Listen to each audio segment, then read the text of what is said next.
kui ma vaatan oma toas ringi, mul praegu paistab päike aknast sisse, siis ma näen näiteks seda, et mul on roosat värvi tass laua peal või et mul on sinist värvi arvutihiir või et õues puudel on roosad lehed või et maja on tehtud punastest tellistest. Et ma näen erinevaid asju erinevas valguses ja või erinevat värvi just tänu sellele, et päikesevalgus, mida nimetatakse valgeks valguseks, et tema sisaldab endas siis kõiki erinevaid valguse lainepikkuseid, mida inimene võib näha. Aga kui ma läheksin näiteks mingisse klubisse, kus on näiteks kõik lambid on punast värvi, siis mulle tunduksid kõik asjad nagu rohkem punakad ja võib-olla sinist värvi laudlina tunduks mulle hoopis musta värvi. Ja põhjus, miks see niimoodi on see, et inimene näeb selle värvina, mis värvi valgus talle silma peegeldub. Ehk siis ainus põhjus, miks me üldse silmadega näha saame, on see, et mingi valgus tabas mingit eset ja siis see peegeldus tagasi ja siis see tagasi peegeldunud valguse jupp sattus meile silma. Ehk siis näiteks kui asi on punast värvi, siis ta on punast värvi just tänu sellele, et ta peegeldab punast värvi. Või kui ma näen, et asi on rohelist värvi, siis ma näen seda just tänu sellele, et see asi peegeldab rohelist värvi valgust tagasi. Aga kui me vaatame tavalist valgust, siis see tundub meile tegelikult ju, me ei näe, et ta oleks erinevat värvi.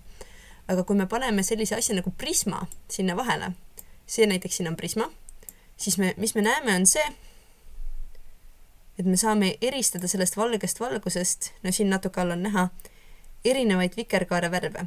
Ehk siis põhimõtteliselt see valgus läheb siia sisse, siin ta murdub, kuna erinevat värvi valgused on natuke erinevad, siis murduvad natuke erineva nurga all ja siit nad tulevad siis välja, et ma näen, et siin on kõik erinevad vikerkaare värvid on ju olemas. Võib-olla ma saan, siin ma näen on ju ka enam-vähem, et erinevad vikerkaare värvid on. Mingi sinine, punane, kollane, roheline ja nii edasi. Ja siin on veel üks asi, mis näitab, et kuidas me saame aru, mis värvi valgusega üldse on tegemist. Et kui ma panen punast värvi valgust natuke kellelegi silma, siis tema tajub seda kui natuke punasena. Kui ma panen hästi palju punast kellelegi silma suunas, see ei tähenda loomulikult, et näita taskulambiga sõbrale silma ära seda tee, sellepärast et tõenäoliselt see kahjustab ta silma. Aga kujutame ette, et meile peegeldub punast värvi valgust kuskilt, siis me tajume kõike punasena. Aga kui samal ajal peegeldub rohelist ja punast, siis me tajume seda kollasena. Ja kui samal ajal on roheline, punane ja sinine, siis me tajume seda valgena. Ja seda kutsutakse selliseks RGB nagu värvide jaotuseks. Ehk R nagu red on ju punane inglise keeles, G nagu green ja B nagu blue. Ja kui me võtame näiteks rohelise ära, siis me on ju seda tajume lillana. Aga kui meil on roheline ja siis sinine, siis me tajume seda sellise tsüäänina. Või kui meil on roheline ja punane, siis seda tajutakse niimoodi kollasena koos.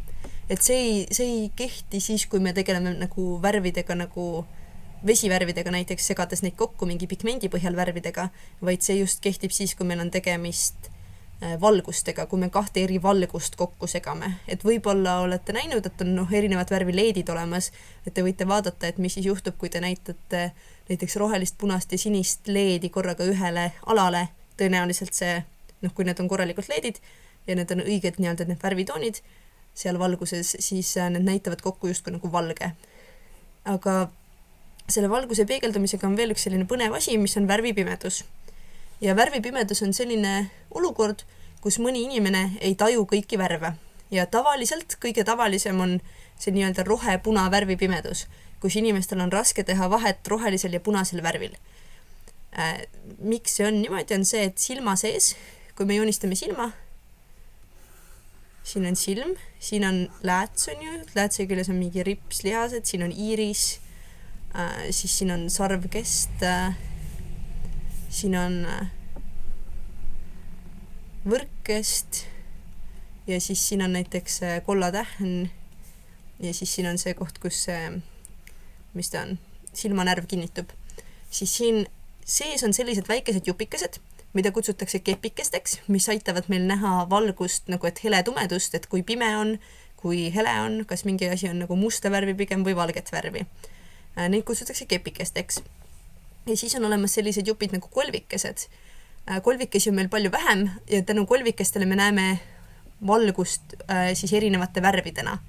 Et kolvikesed on siis nagu erinevad värvid ja kepikesed on siis heletumedus ja kepikesi on palju rohkem.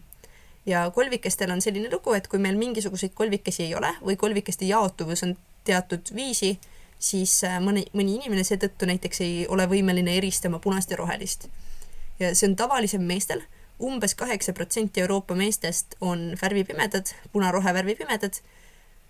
Ja see avastati kusjuures niimoodi, et üks mees nimega John Dalton, tema tahtis teada saada, et miks kõik teised on võimelised eristama nagu õunte küpsust selle järgi, et nad lihtsalt vaatavad neid silmaga.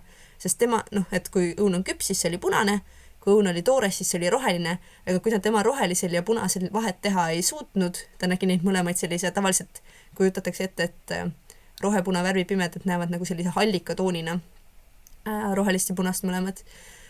Siis tema ei saanud aru, et miks niimoodi on, et teised nagu saavad aru, nendel õunadel on mingisugune vahe, aga tema ei saa aru ja siis ta sai teada, et ta ei olegi, eluaeg ei ole vahet teinud rohelisel ja punasel, et on veel mingeid värve, mida teised inimesed näevad, aga mida tema ei näe. Ja siis seetõttu nimetatakse rohepuna värvipimedust ka daltonismiks hästi sageli. Et see on selline äge lugu minu meelest. Ja põhjus, miks meeste seas see on natuke levinum kui naiste seas on see, et meestel on teatavasti XY kromosoom, naisel on XX. See tähendab, et kui mehel näiteks siin on midagi rikkis, siis tal ei ole teist sarnast asendus asja. Aga kui naisel on näiteks see rikkis, siis tal on samasugune teine, mis asendab selle ära, nagu lahendab selle probleemi. Hästi lihtsustatult, et tegelikult sellest 9. klassi bioloogias räägitakse veel põhjalikumalt. Ja see on just Euroopa meeste seas eriti levinud, üle teistes piirkondades väga, mitte nii väga, et Aasias ja Aafrikas ja Lõuna-Ameerikas ei ole nii tavaline. Ja, aga see on see, kuidas värvid jaotuvad.